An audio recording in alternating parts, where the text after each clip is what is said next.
చాలా ఎక్కువనే ఈ బీఆర్ఎస్ నేతలు ఇప్పుడు కాంగ్రెస్ నేతలు స్టార్ట్ చేసినారు. కామెంట్ ఏ విధంగా చేస్తున్నారంటే బండి సంజయ్ గారు కొడుకు ఒక తప్పు చేసిండు, అది తప్పు చేసిండా లేదా, ఆల్రెడీ ఎస్ఐటి ఒక ఏర్పాటు చేసినారు.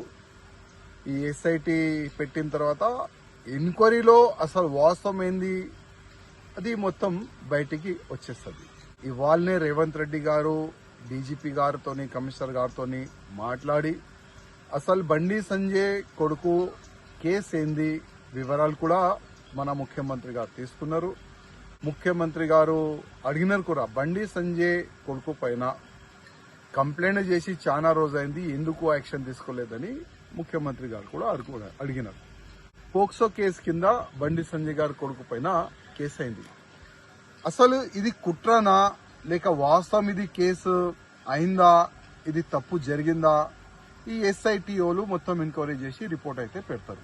కానీ బండి సంజయ్ గారు గాని మా పార్టీ కార్యకర్తల అధికారులు ఎవరు కూడా ఎంక్వైరీ జరగకూడదు ఎవరు కూడా చెప్పలే.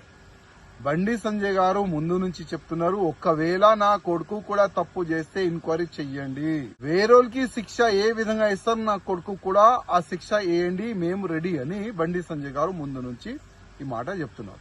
ఈ మాట చెప్పిన తర్వాత కూడా కంటిన్యూగా బీఆర్ఎస్ వాళ్ళు కొంతమంది ఎలక్ట్రానిక్ మీడియాని ఫేవర్ గా తీసుకొని, కొంతమంది యూట్యూబ్ ఛానల్ ని ఫేవర్ గా తీసుకొని చాలా వరకు బీజేపీ పైన అటాకింగ్ చేస్తున్నారు, బండి సంజయ్ గారు పైన అటాకింగ్ చేస్తున్నారు, మా పెద్ద నాయకుల పైన అటాక్ చేస్తున్నారు.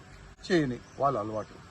కానీ 29 ఇంటర్మీడియట్ మన విద్యార్థులు, అది కూడా వాళ్ళు మేనర్ ఉండే చనిపోయినారు ఇదే బీఆర్ఎస్ సమయంలో. ఇదే రిజైన్ గురించి అంశము ఎవరు కూడా లేపట్లే. అప్పుడు ఎవరు కూడా దీనిపైన మాట్లాడలే. ఎంతో మంది విద్యార్థులు చనిపోయినారు. అదేవిధంగా జూబ్లీ హిల్స్ లో ఒక ఎంఐఎం నేత కొడుకు రేప్ కేసులో కూడా ఇన్వాల్వ్ అయినారు. మళ్ళా దానికి పెద్ద పెద్ద నేతలు కూడా సపోర్ట్ చేసినారు. అప్పుడు కూడా రిజైన్ గురించి ఎవరు కూడా మాట్లాడలే. ఇవాళ బండి సంజయ్ గారు రిజైన్ ఇవ్వాలని ఒక అంశం లేబడుతున్నారు. రిజైన్ ఎందుకు ఇవ్వాలి? బండి సంజయ్ గారు ఒకవేళ ఎంక్వైరీ జరగకూడదు, నా కొడుకు అమాయకుడు చెప్తే ఆ విధంగా మీరు డిమాండ్ చేయొచ్చు. కానీ బండి సంజయ్ గారు ఒక కార్పొరేటర్ గా ఒక ఎంపీ అయినారు, ఒక ఎంపీగా ఒక కేంద్ర మంత్రి అయినారంటే ఎంత కష్టపడి అక్కడ వరకు అయినా పోయినారు. ఒకసారి ఆలోచన చేయాలి రిజైన్ అడిగేవాళ్ళు.